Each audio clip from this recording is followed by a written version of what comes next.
अस्सलामु अलैकुम वरहमतुल्लाहि वबरकातुहू। सोशल मीडिया के दोस्तों के लिए आज जो मैं पैगाम रिकॉर्ड करवाना चाहता हूँ, खासकर मेरा पैगाम आज वजीर आजम इमरान खान के लिए। इमरान खान साहब, एक तरफ आप लॉकडाउन को लेकर न जाने कौम से कितनी बार खिताब कर चुके हैं कि इस वबा से हमें डरना नहीं, लड़ना है। पूरी कौम महसूर हो चुकी है अपने घरों में, जबकि मुसलमानों के नज़दीक इस वक्त पर मस्जिदों में होना चाहिए था, मस्जिदों को बंद कर दिया गया, मुसलमान अपने घरों में कैद होकर बैठे हैं। और दूसरी तरफ आप एक कानून पास करवाते हैं जिसमें आप कादियानियों को अकलियत में शुमार दे देते हैं। मैं ज्यादा बात तो इस बारे में करना नहीं चाहूंगा, सिर्फ एक बात कह देता हूं कि मेरे रब ने फरमाया है, जब मुगैरा ने मेरे नबी की शान में गुस्ताखी की तो मेरे रब ने फरमाया ये अपने असल से नहीं है। जब मुगैरा अपनी मां के पास गया तो मुगैरा ने अपनी मां से जाकर पूछा कि मेरा बाप कौन है, मैं मोहम्मद पर ईमान नहीं लाऊंगा लेकिन जानता हूं कि मोहम्मद का खुदा झूठ नहीं बोलता। 2 बार सवाल किया, कोई जवाब ना आया। तीसरी बार जब उसने तलवार निकाली और मां से पूछा कि मुझे बता दे कि मेरा बाप कौन है, तो मां ने तलवार के खौफ से कहा कि एक रात चरवाहे के साथ सोई थी। तो मेरे रब ने कह दिया मेरे नबी के गुस्ताख को कि ये हराम का है, तो हमारे नजदीक ये भी हराम का ही है। कादियानी कल भी काफिर था, कादियानी आज भी काफिर है और हशर तक काफिर ही रहेगा, और जिनके कुफ्र पे शक करे वो भी काफिर। इमरान खान साहब, तुमने जितना करना है वो कर लो। अगर तुम इनके लिए रास्ते आसान कर रहे हो तो याद रखना एक कुदरत ऊपर है जो ये सारे जहान को चला रही है, वो बहुत गैरतमंद है अपने नबियों के मामले में। ये तो इमामुल अनबिया की शान का मामला है। तुमने आसिया मलूना को भगाया ये जानते हुए कि उसने मेरे नबी की शान में गुस्ताखी की। आपने पूरे सारे आम मीडिया पर बैठकर यह बात कही कि एक गिरोह बाहर निकला था, उसे हमने जेलों में डाला, और एक हम ही थे जिन्होंने उसको बाहर निकाला। तुम जितना इस्लाम के खिलाफ कर सकते हो कर लो, लेकिन याद रखना अल्लाह की लाठी बेआवाज है। तुम क्या चाहते हो? तुम्हारे फॉलोअर्स अगर आज भी तुम्हारा दिफा करते हैं तो खुदा की कसम याद रखना कब्र में तुम्हें रसूल अल्लाह मिलेंगे और सवाल होगा मा कुंत तक़ूलु फी हाज़ा रजुल, और उस वक्त तुम क्या कहोगे कि जब मेरे नबी तुमसे कहेंगे कि तू अपने लीडर के लिए उन कादियानियों के साथ खड़ा हो गया जिन्होंने मेरे खत्म नबूवत पे डाका डाला था, तो उनके साथ खड़ा था।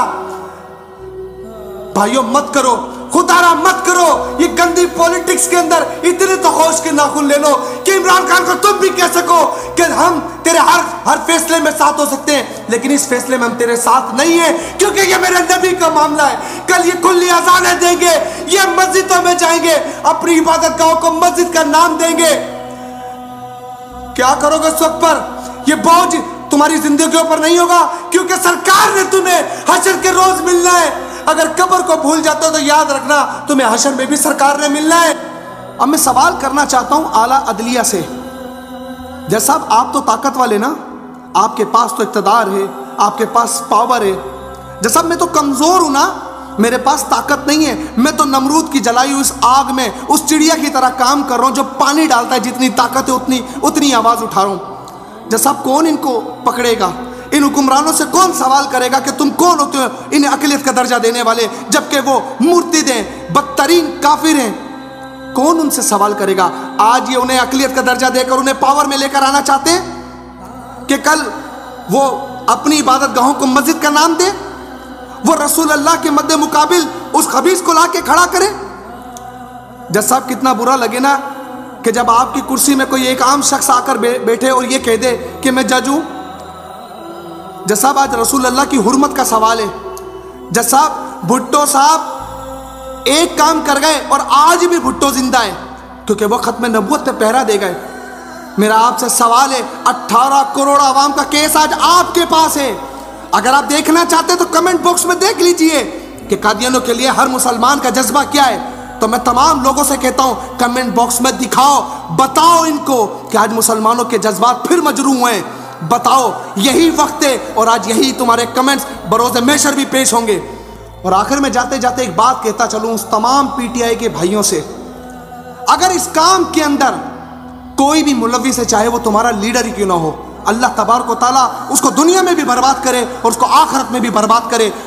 आखिरत के अंदर सरकार की शिफा से महरूम कर दो उस शख्स को जो मेरे हजूर के दीन के साथ गद्दारी कर रहा है, जो मेरे नबी के दीन के साथ गद्दारी कर रहा है, जो मेरे नबी के साथ गद्दारी कर रहा है। सारे मिलकर बोलो आमीन सुम आमीन। अपने कमेंट बॉक्स में बताइएगा जरूर कि इस फैसले से कितने मुसलमान हैं जिनके दिल इस वक्त खून के आंसू रो रहे हैं। और सब मिलकर बोलो कादियानी कल भी काफिर था, बदतरीन काफिर था, आज भी काफिर है और रहती दुनिया तक और बरोज़ महशर तक ये काफिर ही रहेंगे। अस्सलाम वालेकुम।